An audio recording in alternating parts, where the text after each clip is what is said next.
During a budget meeting, my coworker snapped, "Why are we even letting her speak?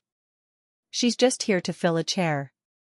I sat frozen as he turned to the CFO and added, "Come on, everyone knows she was hired as a charity case." So I quietly gathered data on how my initiatives had saved the company thousands, and when I presented it directly to the CFO, my coworker was asked to pursue opportunities elsewhere before the week was over. I never thought I'd be the kind of person who gets talked about in a meeting like that. I'm not loud. I don't dress flashy. I don't try to impress people. I just do the work. When I got hired by the logistics firm in Dayton, Ohio, I was coming off the hardest few years of my life. My husband died suddenly from a heart attack in his early 50s, and everything about my world flipped. I stopped working. I stopped doing a lot of things. But I held on to my degrees and experience like lifelines. When I finally got back on my feet, I applied to this job because I needed to feel like myself again. I needed a reason to get up every morning. I joined the finance team, where most people were younger than my own kids. I didn't mind. I knew what I was doing, even if I wasn't loud about it. I started off slow, taking on budget reviews for our warehouse spending. I found overcharges, duplicate purchases, and vendor contracts that hadn't been looked at in years. I wasn't trying to show off. I just thought, this is wasteful. Let's fix it. Every time I adjusted something or helped renegotiate a price, I made a note of it. Not for recognition. I just like to keep records. That habit ended up being the best decision I ever made. Darren didn't like me from day one. He never said it outright, but I felt it. He'd make little comments during team meetings like, "Guess we're explaining this again," whenever I asked questions.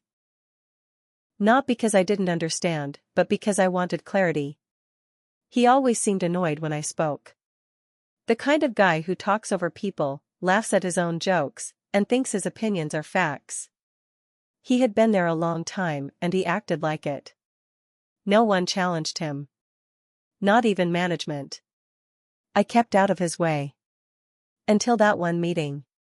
It was a quarterly budget review. Everyone from finance was there, plus the CFO, Jim, and a few department heads. We sat around the long table in the conference room. Coffee, laptops, spreadsheets.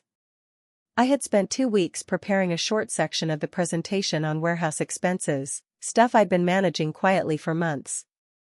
I was a little nervous, but I had the data. I started explaining how I had helped reduce costs by reviewing contract terms and shifting purchase schedules. That's when it happened. Darren, sitting across the table, interrupted me mid-sentence. "Why are we even letting her speak?" He said, loud and sharp, like he was joking but also not. "She's just here to fill a chair." I froze. The room went silent. Dead silent. Then he turned toward Jim, like he was trying to drag him in. "Come on. Everyone knows she was hired as a charity case. Let's not pretend she's doing anything special." I couldn't believe what I was hearing. I stared at him. I looked around the table. Some people looked away. A few looked uncomfortable. No one said anything. And Jim? He didn't defend me. He just looked, surprised. I didn't say a word for the rest of the meeting. I went back to my desk with my hands shaking. I didn't cry. I didn't storm off. I just sat there and replayed his words over and over. I felt small. But more than that, I felt angry. I opened my folders. The ones I had been keeping since my first month. Every improvement I made. Every dollar I helped save. I pulled up emails, invoices, and internal memos. I spent the rest of that day and the next building a timeline. It wasn't dramatic. It wasn't emotional. It was facts. Cold, hard data.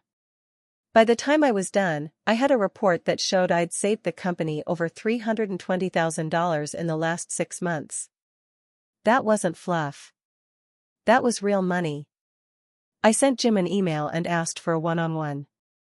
We met in his office that Tuesday. I didn't mention Darren once. I just walked him through my report. I explained each change I had made, how it impacted the bottom line, and what we could do next.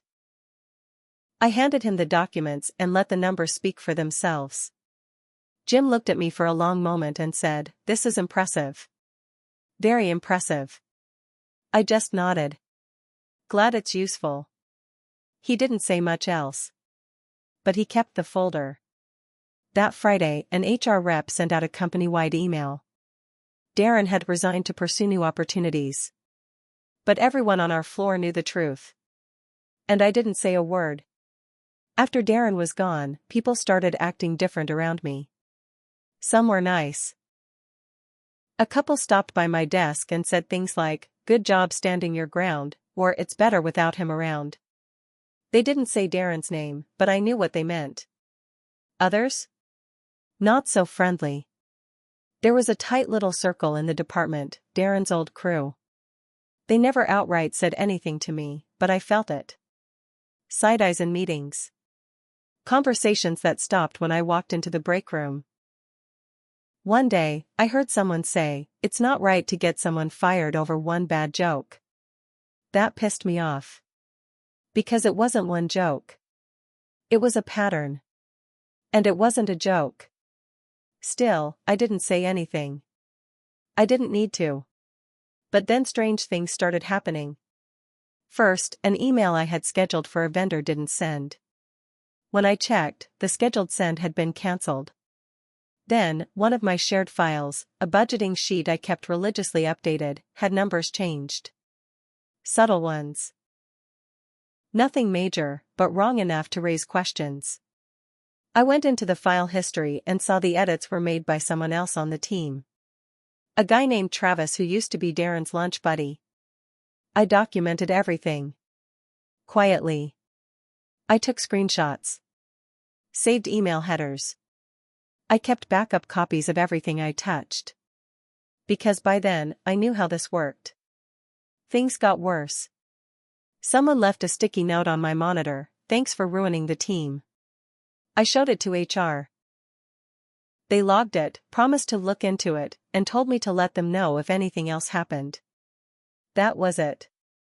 The next week, Travis filed a complaint against me. Said I was creating a hostile work environment by being overly controlling with shared documents and refusing to collaborate. When I read the report, I actually laughed. Out loud. But HR didn't think it was funny. They called me in. Asked for my side. I gave them printouts. Logs. Screen caps. I showed how Travis changed my files. How my permissions had been tampered with. I brought the sticky note. I even had timestamps matching his logins. HR looked uncomfortable. Jim, the CFO, called me later that day. Said, "I didn't know it was getting this bad." I just said, "It's been this bad. You just haven't been watching." He didn't argue. A few days later, Travis was put on leave. But it didn't stop there. Because now, I had a target on my back. After Travis was put on leave, the office got quiet. Too quiet. You could feel the tension the second you stepped onto the floor. People whispered more.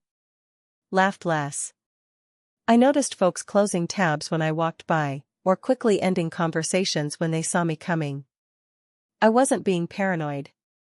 I was being watched, and not just by coworkers. It didn't take long for HR to bring in a third-party consultant to investigate workplace dynamics. That's what they called it. What it really meant was, they were trying to figure out if I was the problem. They started interviewing everyone on the team. People who barely spoke to me. People who had never worked on anything I touched. Some told the truth, I'm sure. But some didn't. I heard later from someone in IT, off the record, that a few people claimed I was manipulating documents to make others look bad. That I was sabotaging team morale. That I used Darren's firing to climb the ladder. It was insane. But here's the twist, the consultant?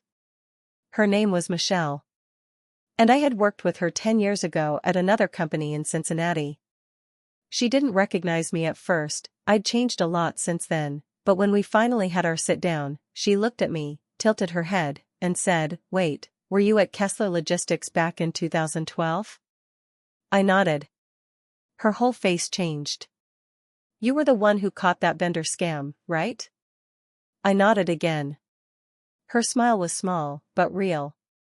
Thought I remembered that. I didn't ask for favors. I didn't tell her anything she didn't ask. I just answered her questions, laid out the same documentation I'd been showing HR, and let the paper trail speak. A week later, she sent her final report. It cleared me completely. Said the problems were tied to a culture of pure intimidation rooted in prior management dynamics. In short, Darren's ghost was still messing with people. And I had become the scapegoat for folks who couldn't accept change. That should have been the end. But it wasn't. Because someone higher up, someone I didn't even know well, had seen all this mess and decided I was too much trouble. That was the phrase I heard through a whisper from someone in accounting. Too much trouble. And then I got a call from Jim. Late. After hours. He sounded tired. "We're restructuring the department," he said. "And your role is being phased out." Just like that. I had 6 weeks left. After everything, they were pushing me out. Or so they thought. I sat there after Jim's call, staring at my laptop. 6 weeks. That's what I got. No severance package. No job assistance. Just some weak speech about restructuring and nothing personal. It felt personal. But I didn't cry. I didn't panic. I got to work. I spent that first week backing up everything I could. My own documents. Emails. Call notes. Meeting records. Not just my work, but proof of what others had done, and failed to do. I also went digging. I remembered something from months back, a weird invoice for a supply chain audit that Darren had pushed through. It hadn't looked right at the time, but I was new and didn't want to cause a fuss. This time, I followed the trail. That audit was billed to a company owned by Darren's brother.